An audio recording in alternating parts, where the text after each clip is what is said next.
बोलो भागवत भगवान की जय हो। इस प्रकार श्री सुखदेव जी महाराज राजा परीक्षित को श्रीमद् भागवत कथा सुना रहे हैं। इसके बाद सुखदेव जी ने कहा कि राजन, अब हमने आपको ये अजामिल की कथा सुनाई, अब और क्या सुनना चाहते हैं? परीक्षित ने कहा कि महाराज,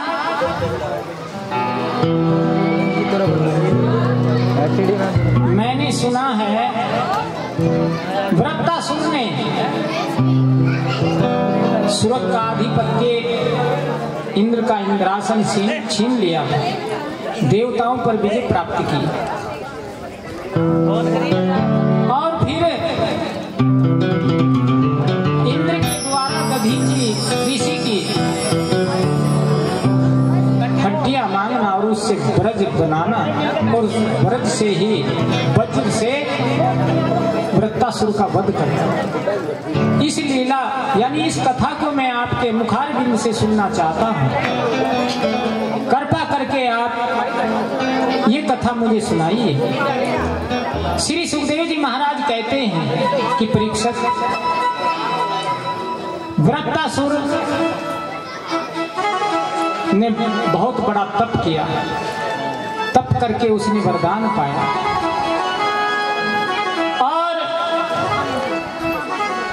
वृत्तासुर ने जब तप करके वरदान पाया तो अत्याचार करना शुरू कर दिया। यहाँ तक कि स्वर्गलोक पर भी अपना आधिपत्य, देवता स्वर्गलोक छोड़ करके भाग गए। इंद्र भी छूट गया और देवता भगवान विष्णु की शरण में। पहले ब्रह्मा जी की शरण में गए। ब्रह्मा जी ने विष्णु भगवान के पास, दधीचि भगवान शिव के भक्त थे।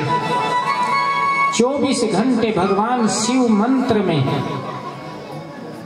रमण करते थे, तो उनकी काया वज्र की थी। इतना तप किया हुआ था कि उस समय पूरी पृथ्वी पर देवताओं के पास भी ऐसा कोई हथियार नहीं था जो कि वृत्तासुर का मुकाबला करे। देवताओं में इतनी शक्ति नहीं थी, परंतु तप में वो शक्ति है, जप में वो शक्ति है जो देवताओं में भी नहीं है। क्योंकि क्या हुआ, क्या होने वाला, ये तो प्रभु ही जानते, क्योंकि लीला जब उनकी तो वही जाने, परंतु योगी भी पहचानते हैं। योग का मतलब जैसे जोड़ के सवाल है ना, 1 और 1 2 हो गए तो जुड़ गया वो। ऐसे योगी यानी उनका योग का मतलब परमपिता परमेश्वर से जुड़ना, उसको योगी बोलते हैं। ये आसन करने वाला योग नहीं। इसलिए इस प्रकार उन्होंने जब अत्याचार वृत्तासुर ने किए तो उनको कहा गया, जब ब्रह्मा जी की शरण में गए और फिर विष्णु भगवान की, कि तुम इस समय दधीचि ऋषि हैं और वो भगवान शिव के बड़े भक्त हैं, हर वक्त उनके ध्यान में, उनके नाम के सिमरन में लगे रहते हैं। इसलिए आप अगर उनसे उनकी हड्डियां मांग लें और उससे एक वज्र यानी हथियार तैयार करें तो उसी के द्वारा इंद्र की मृत्यु होगी, नहीं तो आपसे इसकी मृत्यु नहीं होगी। यानी देवता भी उसका वध नहीं कर पा रहे थे वृत्तासुर का, तो किससे? दधीचि ऋषि की हड्डियों से। अब इंद्र दधीचि ऋषि के पास जाते हैं और दधीचि ऋषि से आग्रह करते हैं कि ऋषिवर, हम आपसे एक भिक्षा मांगने के लिए आए हैं। आप हमको मना तो नहीं करोगे कि आप स्वर्ग के राजा इंद्र हैं, अगर आप मेरे से कोई मांगना चाहते हैं तो मैं आपको बिल्कुल दूंगा, मना नहीं करूंगा। कि देख लो कि कुछ भी मांग लो।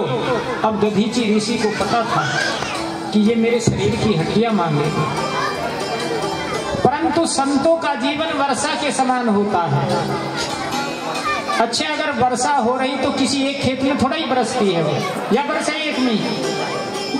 अगर पहाड़ है, टिल्ला है, बंजर भूमि, सब जगह बरसती है। इसी तरीके से जो नाम के सिमरन करने वाले संत होते हैं, नामी होते हैं, भगवान के नाम का सिमरन करना और उनके स्वरूप का ध्यान करना, तो वो भी वर्षा के समान होते हैं। उनका भी दूसरे का कष्ट देख करके हृदय में उसके प्रति दुख प्रकट होता है। दूसरे का दुख देख करके सोचता है इसके कष्ट कैसे निवारण हो। जितनी उसमें यथाशक्ति है वो प्रयत्न करता है, प्रयास करता है। इसी प्रकार दधीचि ने कहा, इसलिए संत वर्षा के समान होते हैं कि आप मुख से कहें मैं आपको जो भी मांगोगे दूंगा। तब इंद्र ने कहा कि हमें आपके शरीर की हड्डी चाहिए। क्या चाहिए? शरीर की हड्डियां चाहिए। अगर आज किसी से कहने लगे तो कोई अपने शरीर की हड्डी देगा? है? कोई है ऐसा देने वाला? यानी सब मने करेंगे। अब एक ऋषि का जीवन देखो। दधीचि ऋषि ने कहा कि अगर मेरे शरीर की हड्डी से आपका भला होता है, आपका जो सर्वस्व वृत्तासुर ने छीन लिया वो वापस होता है, तो सबते ही तुम मेरी हड्डियों को ले जाओ। परंतु मैं समाधि में लीन होकर के बैठूंगा,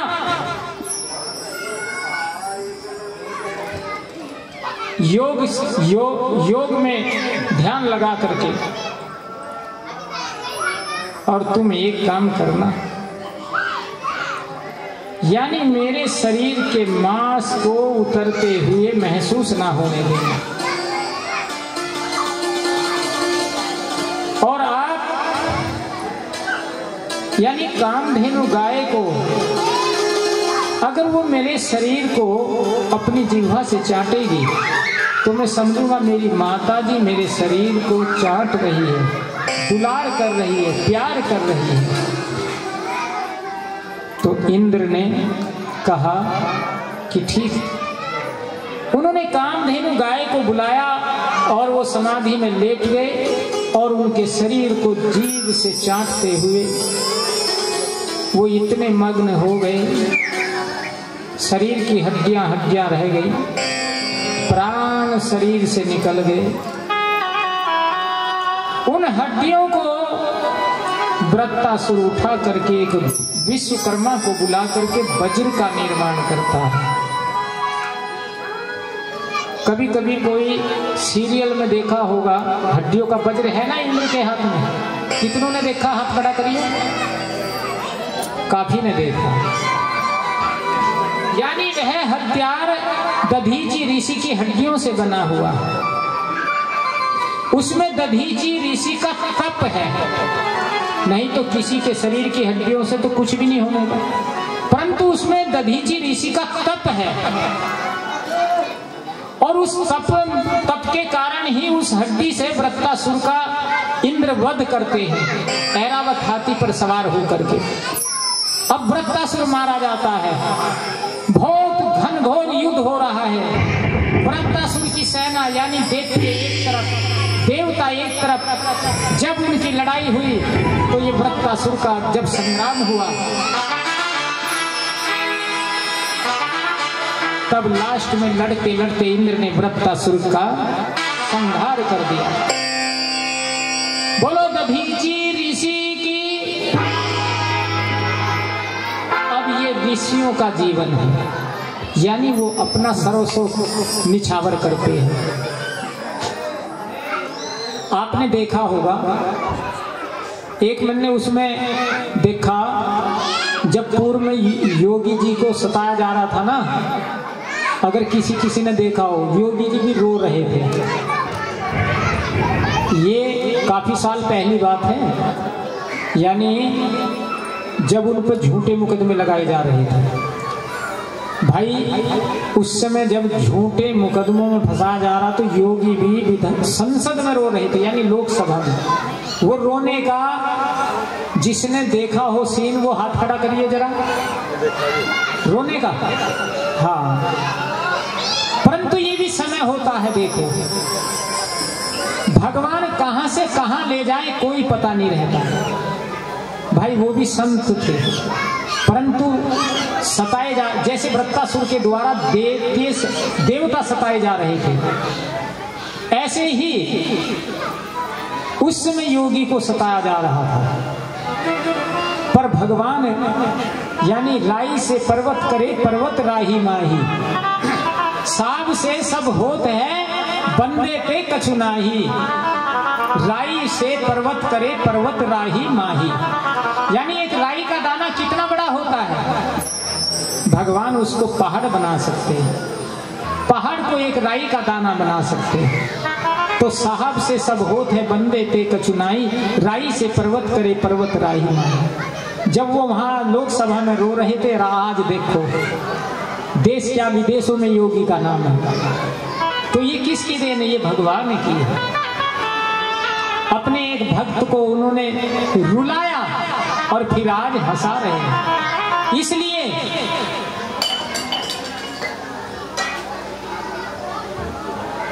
दधीची ऋषि ने हंसते हुए अपने प्राण दे दिए और उनकी हड्डियों से वृत्तासुर मारा गया।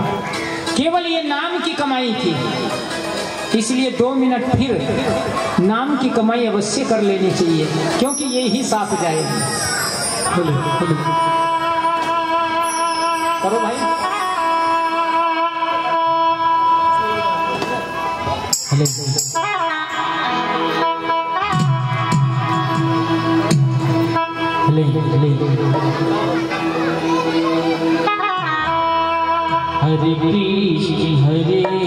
कृष्ण कृष्ण कृष्ण हरे हरे, हरे राम राम राम हरे हरे, कृष्ण हरे कृष्ण कृष्ण हरे हरे, हरे राम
हरे राम राम राम हरे हरे हरे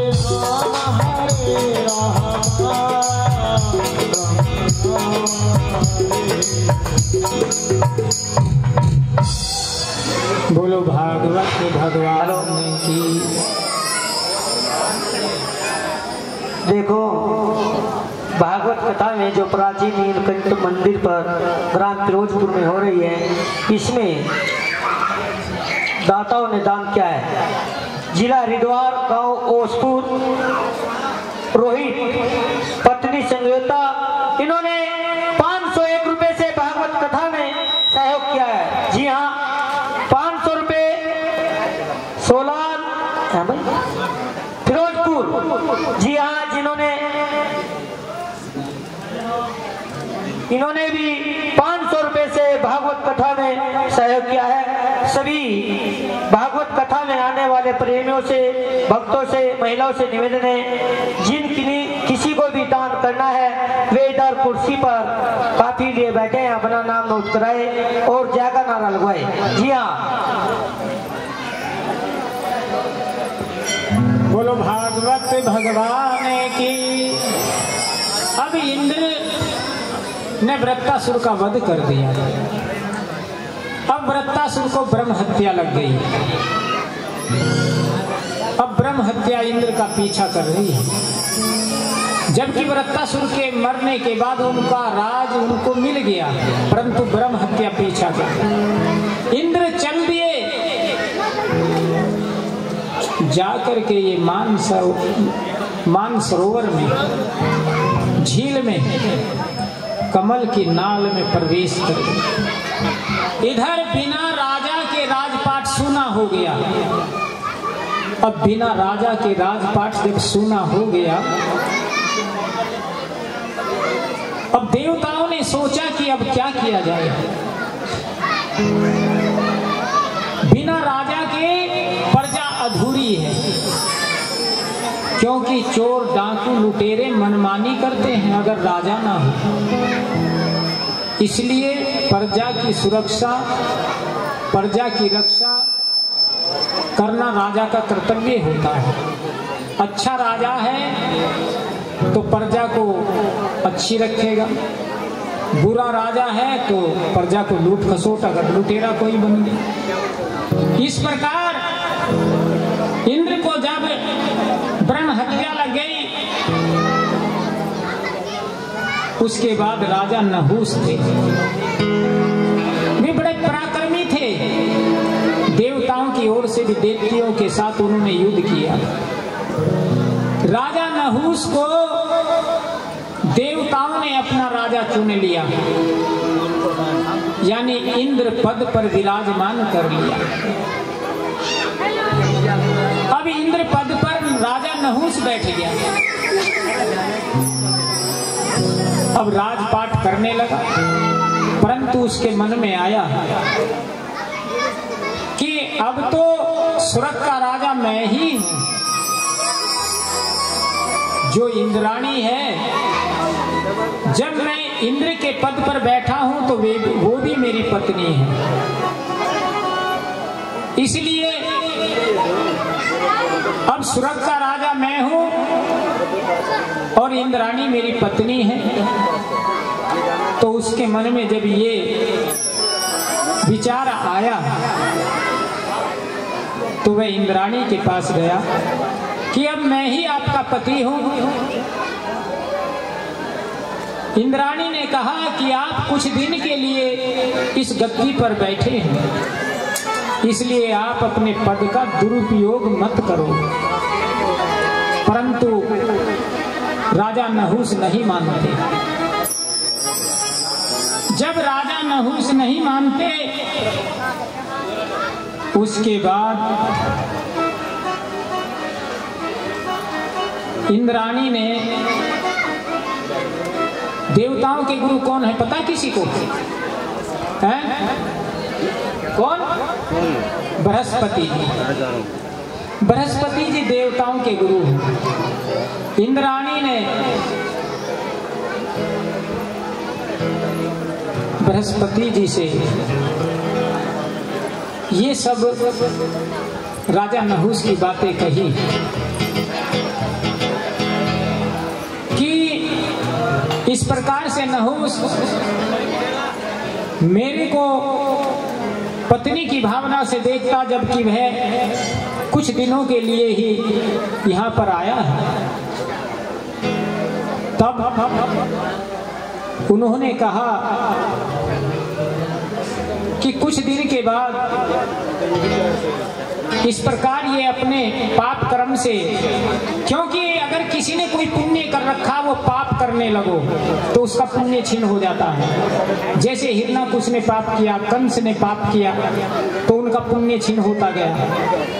इसी प्रकार नहुस जो कर रहा था ये उसका पाप कर्म था। तब उन्होंने कहा कि तुम अगर ऐसा करते हैं तो गलत है, परंतु राजा नहुस नहीं मानता। जब नहीं मानता तो उसको वह भी श्रापित हो जाता है। उसके बाद इंद्र का जब पता लगा, इंद्र ने अश्वमेध यज्ञ किए। इंद्र ने अश्वमेध यज्ञ के द्वारा ब्रह्म हत्या के पाप से दूर हुए और राजा नहुस अधोगति को, यानी उस पाप के कारण वह इंद्रासन से गिर गया। जैसे आज भी राजा बनते बिगड़ते हैं, प्रजातंत्र राज है ना, ऐसे इंद्र भी बदलते हैं। वह भी तप के कारण कभी किसी को इंद्रासन मिलता है। ब्रह्मा भी बदलते हैं, ब्रह्मा जी का भी मनवंतर है।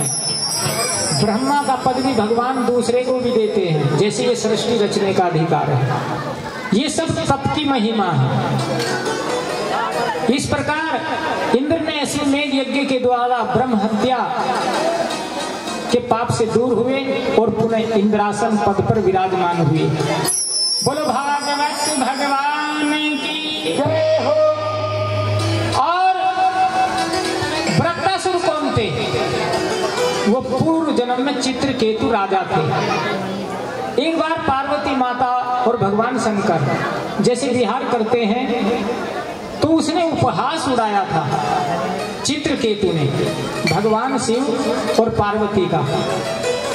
यानी जैसे वो अपने विमान से आ रहा था, इतना तप किया हुआ था चित्रकेतु का कि वो मायावी विमान मंत्रों के द्वारा प्रकट कर लेता था। अदृश्य होना और प्रकट होना, विशालकाय बनाना। जैसे मैं दानव ने 3 पुरियां बनाई थी अपने तप के कारण, इसी तरीके से वह चित्रकेतु कैलाश पर्वत पर माता पार्वती और भगवान शिव बैठे हुए थे।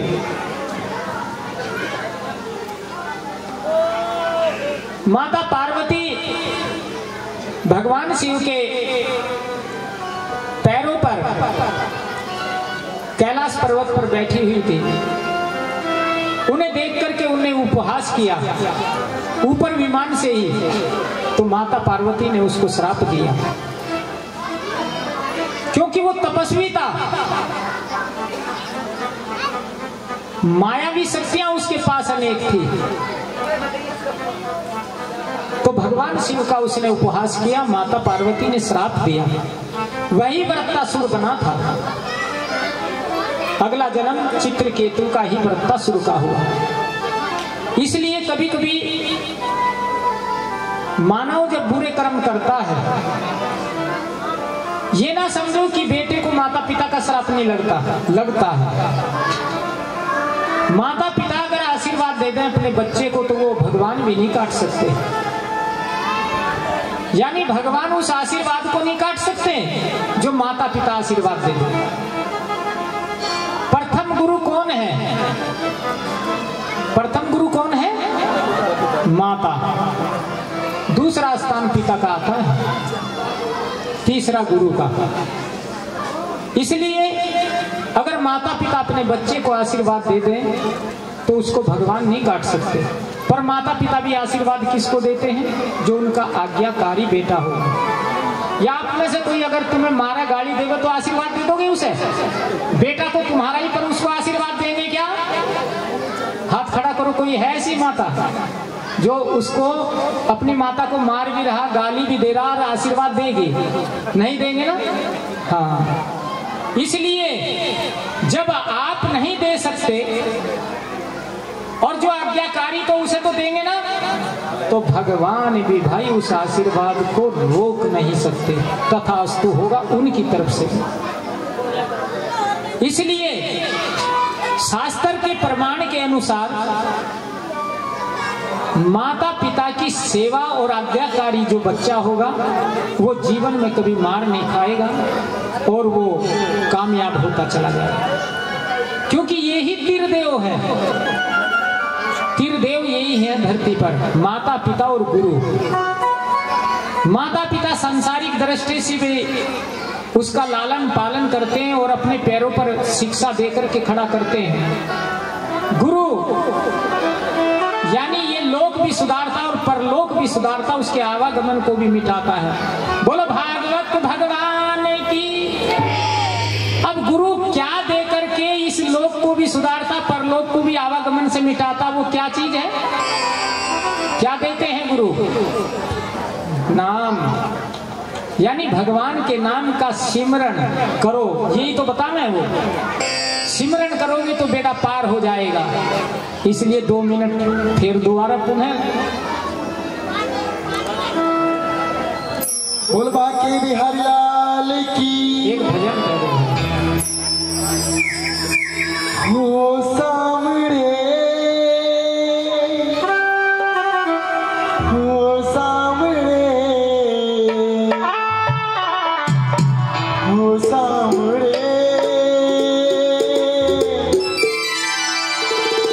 हो सामने, बनो इरादा तो ये जानोगे कि कैसा प्यार है मेरा। हो सामने, हो सामने, हो सामने, हो सामने, हो सामने।